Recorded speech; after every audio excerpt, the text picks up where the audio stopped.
Sejak akhir abad ke-15 Masehi, pedagang Muslim sudah sampai di Sulawesi atau wilayah kekuasaan kerajaan Goa Talo.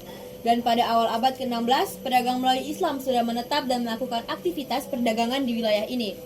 Goa dan Talo merupakan negeri yang kaya akan beras putihnya dan juga kapur barus. Terlihat beberapa orang sedang beraktivitas seperti pertanian panen, menebuk padi dan patapi. Terlihat juga beberapa orang lewat dengan memikul karung gabah. Mereka yang dilalui terlihat ramah. Kemudian seketika, aktivitas tersebut berubah menjadi pasar pusat perdagangan.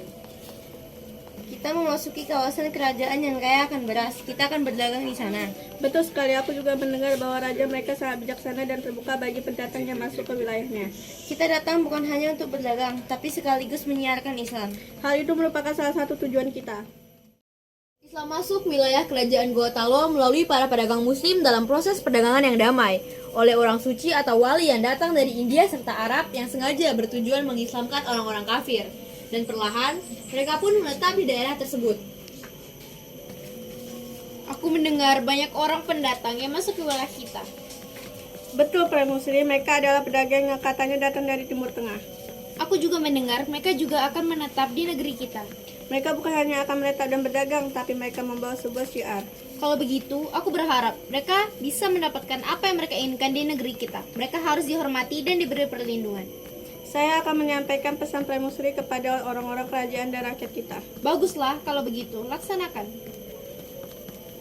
Dalam lontara sejarah Goa, didapati keterangan pada masa raja yang memerintah Goa, yaitu Raja Tony Palanga I, yang merupakan Raja Goa ke-10, datang menghadap utusan orang-orang Melayu bernama Datu Anak Wada Bonang, seorang ulama sekaligus pedagang dari Minangkabau, yang meminta diberi hak untuk kawasan perkampungan di Makassar.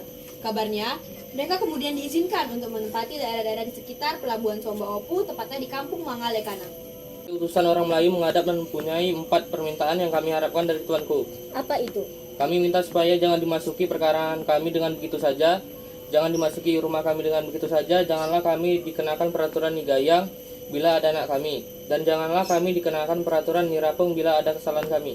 Sedangkan kerbauku bila lelah kuturunkan ke dalam air. Bila bebannya berat saya turunkan sebagian. Apalagi engkau sesamaku manusia. Akan tetapi janganlah engkau melakukan pembunuhan dalam kerajaanku di luar pengetahuanku. Baiklah, terima kasih. Berapa banyak orang yang kau masukkan ke dalam permintaan itu? Semua kami yang bersarung ikat, ialah orang Pahang, Petani, Campa, dan Minangkabau, dan Johor. Baiklah, kalau begitu saya menerima permintaan kamu. Tapi Kareng, saya permisi.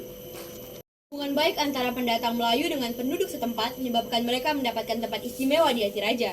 Tidak mengherankan jika raja Goa berikutnya, yaitu Tony Jalo, memberikan fasilitas tempat ibadah sebuah masjid di tempat pemukiman mereka di daerah Mangalekana. Kemudian selanjutnya, Raja Goa Mangarangi Daeng Ramat Mantrabia memerintah. Disebutkan dalam Lontara Wajo bahwa mubalik yang menyebarkan Islam disebut Dato' Talu atau Dato' Talua dalam bahasa Makassar, yaitu Dato' di Bandang, Dato' di Patimang, dan Dato' di Tiro. Sekarang kita akan melakukan sebuah tugas yang tentunya berat, namun apabila kita melakukannya dengan sungguh-sungguh, maka pahalanya sangat besar. Kita akan menyebarkan agama Islam dan ini adalah salah satu kewajiban kita. Semoga Allah senantiasa memberkahi kita. Baiklah, kalau begitu kita membagi tenaga dan daerah sasaran dakwah, agar semua daerah dapat mengetahui ajaran yang kita bawa. Saya akan berdakwah di daerah Goa. Saya akan melaksanakan dakwah di daerah Luwu. Saya akan berdakwah di daerah Bulukumba. Mari kita berdoa semoga Allah memudahkan urusan kita.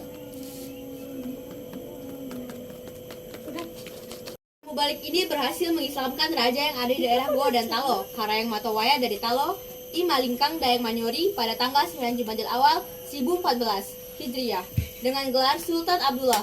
Selanjutnya, Karayang Goa I Mangarangi Daeng Mantrabia pada tanggal 19 Rajab 1616 Hijriah, dan Islam pun menjadi agama resmi kerajaan. Tabe Karayeng, ada utusan dari orang-orang Melayu ingin bertemu dengan Karayeng. Selamat datang di kediaman kami, Oya. Beri tamu kita jamuan yang istimewa. Baik Permaisuri, kami akan segera menyiapkan jamuannya. Kalau boleh tahu, apa tujuan Anda, Tuan? Setelah mengetahui kebijaksanaan Tuan dan Permaisuri, juga atas kebaikan Tuan kepada orang-orang Muslim mendatang yang bermukim di wilayah Tuan, maka atas lapangan hati Tuan kiranya dapat menerima Islam sebagai agama Tuan. Baiklah kalau begitu, ajari saya dan rakyat saya tentang Islam. Kami akan senang sekali jika Tuan mengajari kami tentang apa yang Tuan bawa. Asyhadu alla ilaha illallah wa asyhadu anna Muhammadar Rasulullah. Aku bersaksi bahwa tidak Tuhan yang hak selain Allah, dan aku bersaksi bahwa Muhammad adalah Nabi utusan Allah.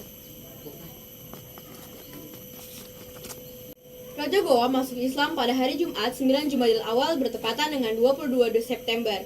Menurut Lontarak bilang bahwa Goa pada tanggal 9 November 1607 pertama kali diadakan sholat Jumat di Talo.